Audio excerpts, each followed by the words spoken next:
Décolonisation, le Vietnam. Épisode 20, Vietnam, un État né de la guerre. Bonjour et bienvenue une fois de plus sur notre podcast au long cours. Eh oui, 20 épisodes déjà et on en a fait du chemin depuis le premier épisode où on a cherché à comprendre ce qu'était ce Vietnam conquis par la France au XIXe siècle. Ensuite, on a parcouru les années de colonisation et on a mis l'accent sur les résistances à l'occupation française qui vont mener, après la Deuxième Guerre mondiale, à la proclamation de la République démocratique du Vietnam, la RDVN. Vous le savez, cette proclamation est contrariée par le retour de la France. Et pour resituer ce qui se passe après, c'est-à-dire entre 1945 et 1950, je vais utiliser une métaphore de sport, plus précisément de boxe. Alors, c'est peut-être un peu tiré par les cheveux, mais vous ne m'en voudrez pas. Je me lance. En fait, la France est le favori et la RDVN est le challenger d'un combat qui, selon les bookmakers, ne doit pas dépasser le premier rang. Mais la RDVN joue de sa mobilité, se dérobe et frustre la France qui ne peut lâcher ses coups. Pire, en 1949, la France est touchée par un uppercut de plein fouet sur la RC4. Elle va au tapis et est comptée par l'arbitre. Mais la France se relève, car la RDVN se précipite pour chercher le chaos. Et là, elle se fait contrer, et la France, avec 3 directs de gauche, droite-gauche, met la RDVN sur le reculoir. Et on en revient à l'équilibre. Et c'est là où nous sommes après le départ de Delattre. Cela dit, à partir de 1950, la RDVN sait qu'elle peut gagner le match et elle cherche le chaos à tout prix. En d'autres termes, le gouvernement de Ho Chi Minh cherche à gagner une bataille conventionnelle et à mettre hors de combat le corps de bataille français. C'est la raison pour laquelle, entre 1951 et 1954, il y a 8 grandes batailles entre la France et la RDVN. C'est une prouesse pour le gouvernement de Ho Chi Minh de mener ce type de bataille après 1951 tout en continuant aussi la guérilla. En effet, ces batailles impliquent des centaines de milliers de combattants et de supplétifs. Elles exigent une logistique rigoureuse. Alors, la France, puissance militaire, on comprend qu'elle puisse mener ce type de guerre moderne. Mais comment l'armée populaire du Vietnam a-t-elle pu rivaliser? Eh bien, c'est ce qu'on va voir dans l'épisode d'aujourd'hui. On va essayer de voir les coulisses, l'arrière-cuisine de la RDVN pour comprendre comment elle a pu mobiliser toute la population sous son contrôle dans cette guerre totale. Ce qu'il faut retenir d'emblée, c'est que cette montée en puissance militaire est inséparable de la transformation de la RDVN en un État communiste, maoïste, totalitaire. C'est donc une stratégie de guerre totale, selon le terme de l'historien Christopher Gauchat, à qui j'emprunte le titre de l'épisode et l'essentiel de ce que vous entendrez ici aujourd'hui. En effet, ne disposant pas de grands moyens, le gouvernement de Ho Chi Minh est obligé d'optimiser les ressources dont il dispose, c'est-à-dire essentiellement sa population. La mobilisation de masse, dans le cadre de la contre-offensive générale, dès 1949, est donc une nécessité qui est boostée par l'appropriation des méthodes maoïstes par l'État vietnamien. Vous l'aurez compris, c'est bien entendu la victoire communiste en Chine qui rend possible la RDVN nouvelle version. Les Chinois n'ont bien entendu créé ni la RDVN ni l'armée de Ho Chi Minh. Mais ce sont bien eux qui ont aidé les communistes vietnamiens à créer un véritable parti-État, à même de mener le type de guerre totale que mène la RDVN à partir de 1951. Ce n'est donc pas un hasard si en 1951, le Parti communiste indo-chinois, que Ho Chi Minh avait habilement dissous en 1945, eh bien ce parti renaît de ses cendres et devient le Lao Dong, le Parti des travailleurs du Vietnam.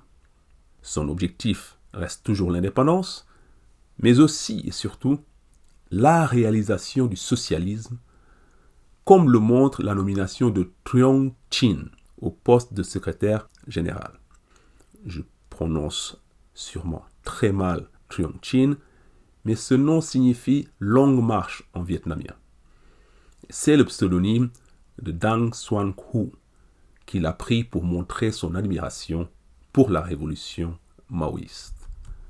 Le premier domaine où l'influence chinoise se révèle déterminante est bien sûr le volet militaire.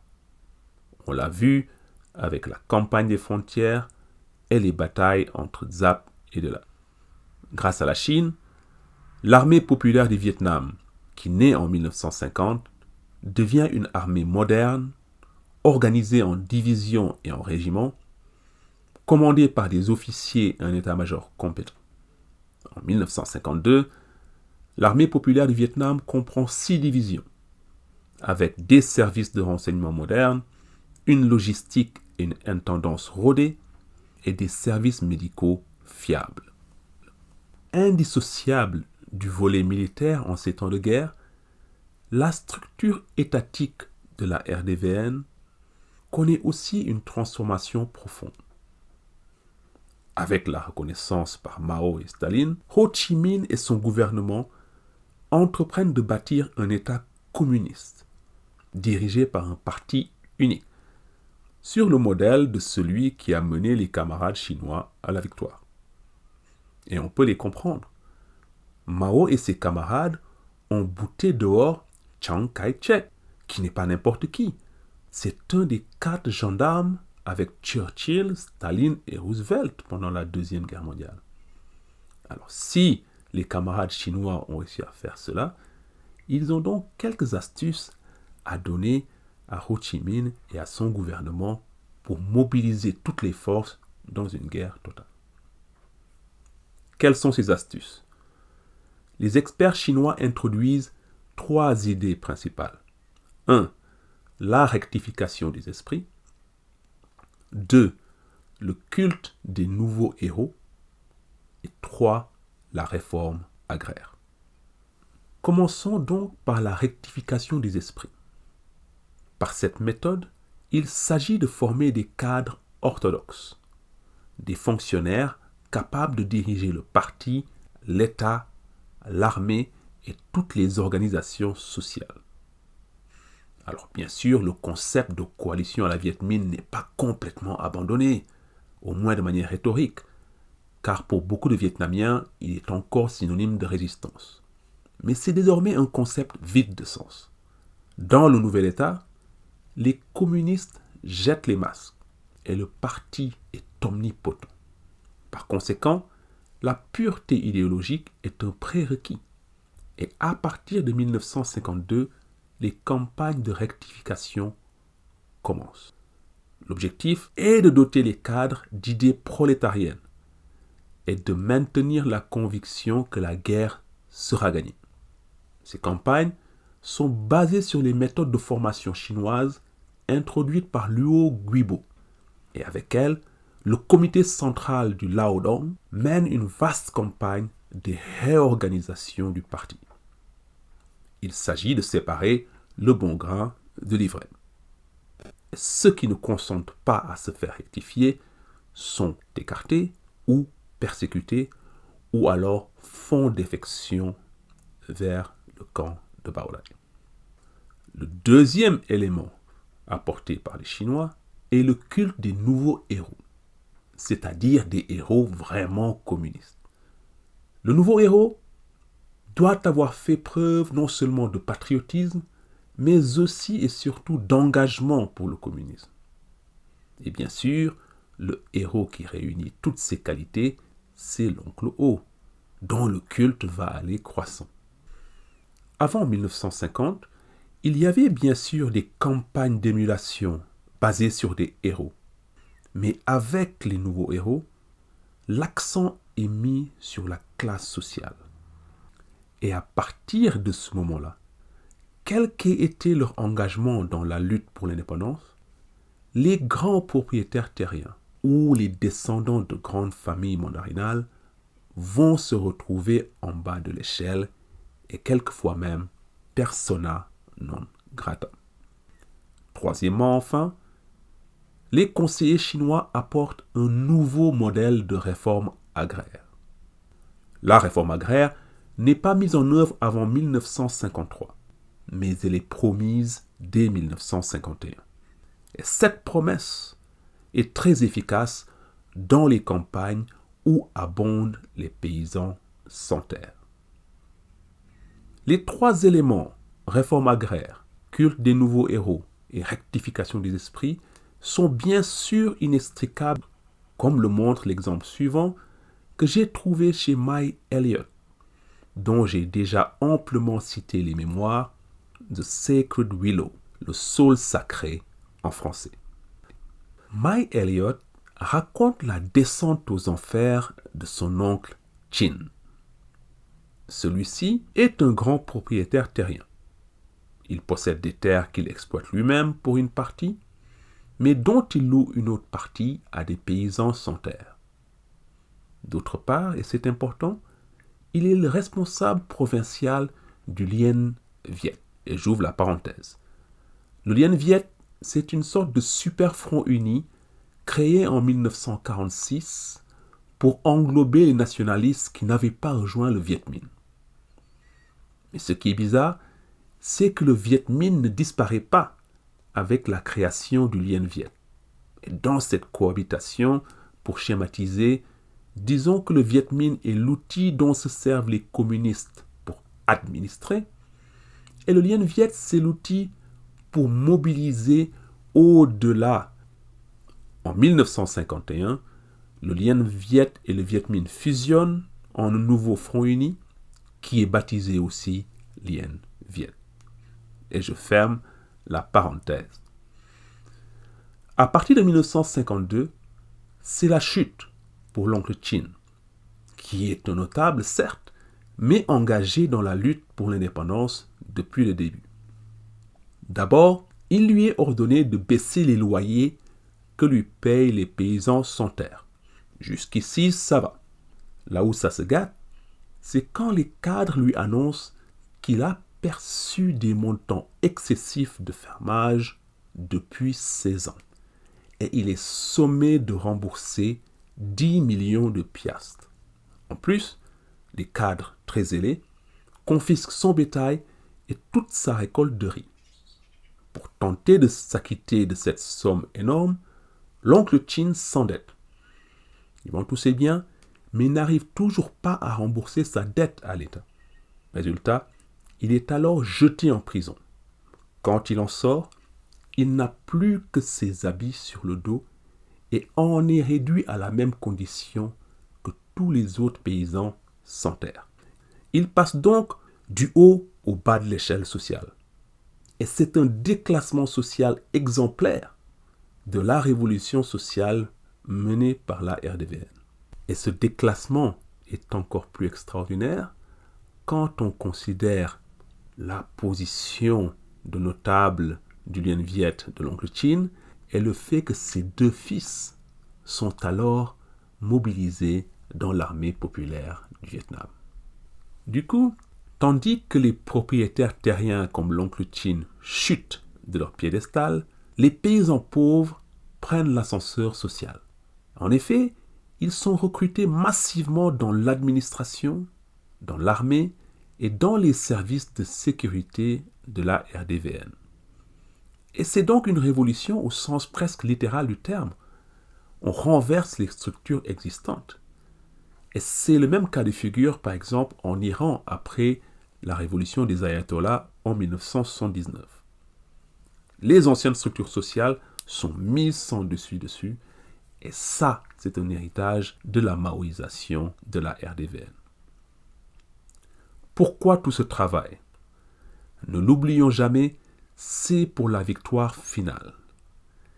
Tout ce travail, c'est la dernière pièce du puzzle après le service militaire obligatoire dès 1949 et la mobilisation générale décrétée en 1950. Ce que veut donc la RDVN, c'est remporter une bataille conventionnelle. Et pour cela, il faut acheminer en très grand nombre des armes, des munitions, des médicaments et des vivres sur le champ de bataille. Or, comment faire quand on ne dispose pas de systèmes logistiques motorisés? Eh bien, c'est là que les paysans rectifiés et promus socialement, chargés d'émuler des héros exemplaires et appâtés par la réforme agraire à venir, entrent en scène. Et ils sont des centaines de milliers à être mobilisés comme porteurs. Et pas seulement leurs personnes, mais aussi leurs radeaux, leurs vélos, leurs animaux domestiques sont réquisitionnés. Cerise sur le gâteau, on leur demande d'accroître leur production de riz pour nourrir les troupes. Ces paysans reçoivent le titre de travailleurs combattants et ils s'illustrent dès la bataille de la RC4, où on estime que 121 700 civils sont mobilisés comme porteurs. À Vignelles, en 1951, le chiffre atteint 300 000 et il monte à 330 000 travailleurs combattants lors de la bataille de Hoabin quelques mois plus tard. Au total, entre 1950 et 1954, il y a quelque 1 700 000 civils mobilisés comme porteurs, dont 50% de femmes. Et vu que la population dans la zone RDVN est estimée à 10 millions d'habitants, ce chiffre de mobilisés est simplement hallucinant. Entre parenthèses, cette mobilisation ahurissante de la population a aussi pour conséquence une double extension. Celui du domaine viet et celui du domaine communiste.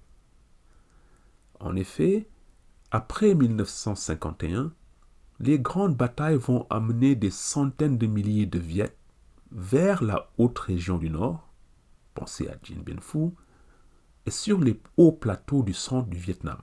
Or, ces régions sont habitées par des autochtones qui ne sont pas d'ethnie Viet. Et deuxièmement, la guerre introduit aussi le parti-État dans ces zones-là et accroît donc son contrôle sur le territoire. Pour terminer, il faut dire qu'un phénomène comparable est en cours aussi du côté français, mais à moindre échelle. Vous vous rappelez que Delattre avait poussé Bảo Đại à décréter la conscription obligatoire en 1951. Grâce à celle-ci, l'armée nationale du Vietnam comptera jusqu'à 167 000 hommes en 1954. En y ajoutant les 200 000 environ à l'époque du corps expéditionnaire français, on arrive à un effectif de 350 000 pour les forces de l'Union française. Entre 1950 et 1954, les forces franco-vietnamiennes mobilisent aussi environ 100 000 supplétifs, principalement sur des terrains difficiles d'accès aux avions et aux camions. À partir de 1952, il y a donc 3 armées au Vietnam, 2 armées vietnamiennes et une française. D'un côté, l'armée nationale du Vietnam, l'armée de Bảo Đại, associée au corps expéditionnaire français, peut mobiliser par la solde, et on l'a vu la semaine dernière, par la coercition. La RDVN, elle, dispose non seulement d'outils de coercition, mais il faut dire qu'elle bénéficie aussi de l'adhésion de la majorité des paysans. Et à la fin, c'est cette adhésion qui va faire la différence. Et je terminerai donc pour illustrer cette adhésion avec le témoignage de l'écrivain Nguyen Dinh Thi, qui rapporte une conversation avec une jeune femme travaillant au transport de matériel vers le front. À la question de savoir comment elle avait pu quitter sa famille pour aller au front pendant 3 mois, la jeune femme répond, je cite, « Évidemment, c'est un sacrifice, mais j'ai travaillé des années pour mes enfants, à la rizière, à la maison, pour mon mari, et personne ne s'occupait de ce que je faisais. Alors qu'ici, chaque jour, quand j'arrive à transporter 15 ou 20 kg de riz, le soir, on réunit les familles et on dit « Aujourd'hui, Madame une telle a fait ça. Pour la première fois, ce que je fais est remarqué et ça m'apporte un sentiment de dignité. » Fin de citation. On voit donc dans ce témoignage un exemple de l'adhésion des paysans au nouveau modèle introduit par la RDVN.